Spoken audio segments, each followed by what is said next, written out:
राधे राधे। आज हम बात करेंगे वृंदावन के दूसरे ठाकुर जी श्री मदन मोहन जी के बारे में।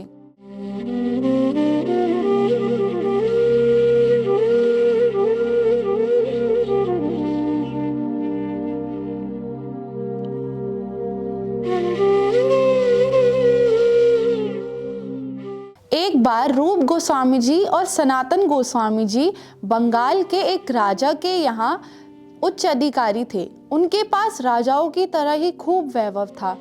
उन्होंने एक बार चैतन्य महाप्रभु जी के प्रवचन सुने और प्रवचन सुनकर रूप गोस्वामी जी का हृदय परिवर्तन हुआ और वह चैतन्य महाप्रभु जी के साथ वृंदावन चले गए। रूप गोस्वामी जी के वृंदावन जाने के बाद राजा को बहुत क्रोध आया और उसने सनातन गोस्वामी जी को बंदी बना लिया।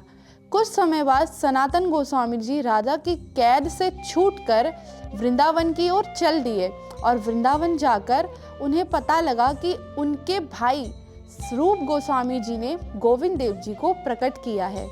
तो उनके मन में बहुत विरह हुआ और वह सोचने लगे कि क्या ठाकुर जी मुझसे प्रेम नहीं करते, क्या ठाकुर जी मुझको दर्शन नहीं देंगे।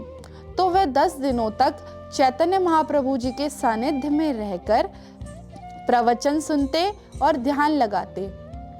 एक दिन सनातन गोस्वामी जी जब ध्यान में बैठे हुए थे तो उनको बहुत व्याकुलता हुई और वह रोने लगे। उनके नैनों से नीर रुक ही नहीं रहे थे। उनके सामने एक छोटा सा बालक आया और वह बालक कोई और नहीं, ठाकुर श्री मदन मोहन जी ही थे। तो मदन मोहन जी से सनातन जी ने पूछा, ठाकुर जी क्या आप मेरे पास नहीं आओगे, मुझे दर्शन नहीं दोगे? तो ठाकुर जी बोले, मैं मथुरा में परशुराम चतुर्वेदी नाम के ब्राह्मण के यहाँ विराज रहा हूँ, मुझे वहाँ से लेकर आओ। अगले ही दिन सनातन गोस्वामी जी वहाँ पर भिक्षा मांगने गए और भिक्षा देने जब मैया बाहर आई तो सनातन जी ने पूछा, मैया ठाकुर जी की सेवा अच्छी चल रही है, आनंद तो आता होगा?